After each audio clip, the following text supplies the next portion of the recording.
Vous recherchez une raboteuse pour pouvoir travailler sur du bois bien plat, bien parallèle. C'est quand même un matériel essentiel qu'on utilise en menuiserie, même si on peut aussi se servir d'un rabot. Aujourd'hui, si vous recherchez une raboteuse, mais que vous ne savez pas laquelle choisir, on va voir le top 3 des meilleures raboteuses qu'on peut retrouver sur le marché.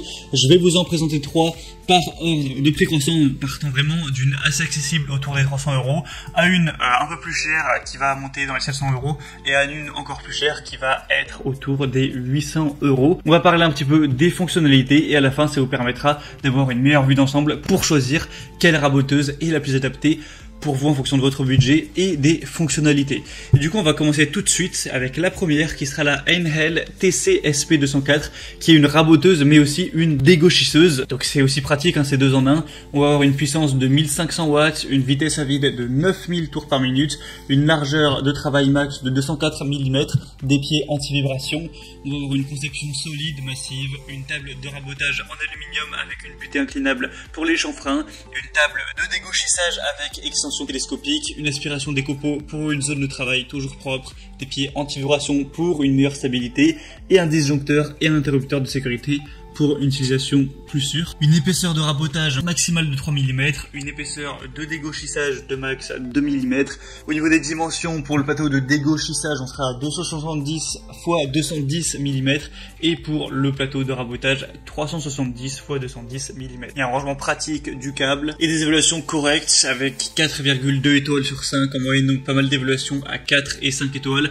Mais c'est vrai que c'est quand même très peu cher pour une raboteuse dégauchisseuse. Donc peut-être que le produit n'est pas le plus qualitatif du marché, mais ça peut être très intéressant si vous avez plutôt un petit budget. La deuxième qu'on va voir, c'est la Makita 2012 NB. Donc là par contre ce sera vraiment qu'une raboteuse, hein. Il n'y aura pas le côté dégauchisseuse. On va dire que c'était vraiment un bonus pour la première, mais aujourd'hui je voulais surtout présenter en premier plan des raboteuses. Celle-ci aura une puissance de 1650 watts, une vitesse de 8500 rotations par minute, elle va peser 27 kg. On aura une longueur du cordon de 5 mètres. On a un système de refroidissement optimisé, un moteur guidé sur 4 colonnes pour un maximum de stabilité, une largeur de rabotage de 304 mm, une hauteur de coupe de 150 mm, une profondeur de rabotage de 3 mm, avec une vitesse d'avancement supérieure à celle présentée juste avant qui sera de 8,5 mètres par minute. Tout ça pour une pression sonore de 75 décibels. Alors celle-ci sera beaucoup plus chère, ça c'est sûr, mais elle a quand même des largement meilleures évaluations avec 4,5 étoiles sur 5 sur plus de 380.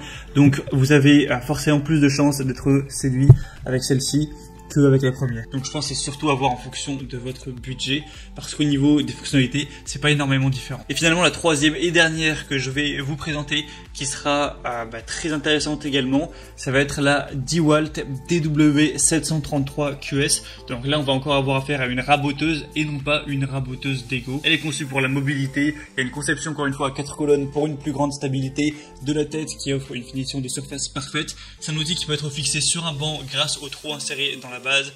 On va avoir une puissance de 1800 watts, une vitesse à vide de 10 000 tours par minute, une profondeur de brossage de 2 mm, une capacité d'épaisseur de 152 mm, au niveau de la puissance 8 mètres par minute, un poids assez massif de 33,6 kg et pour le prix ce sera légèrement supérieur à la Makita pour des évaluations à 4,3 étoiles sur 5. Donc là c'est quand même un peu moins bien que la Makita, donc là, finalement le meilleur choix c'est peut-être la deuxième, mais à vous de voir. En tout cas si vous voulez voir plus d'informations sur chacune de ces raboteuses ou raboteuses dégauchisseuses pour la première, il y a tous les liens dans la description, donc les liens vers chacune en fonction de leur heure d'apparition. Vous pourrez voir plus d'images, plus d'informations, plus de détails, voir par vous-même les évaluations clients, les questions-réponses, aussi ce qu'on nous dit sur les avis, les personnes qui l'ont acheté. En fonction de ça, choisissez celle qui vous convient le mieux en fonction de vos besoins. Commandez-la, ça pourra arriver en quelques jours chez vous, même si là, à l'heure où je tourne la vidéo, la première est en rupture de stock et vous pourrez commencer à l'utiliser. J'espère que ce comparatif aura pu vous aider à faire votre choix. Si c'est le cas, n'hésitez pas à aimer cette vidéo, abonnez-vous à la chaîne YouTube et moi je vous souhaite de passer une bonne fin de journée ou une bonne fin de soirée. À très vite, à la prochaine. Ciao.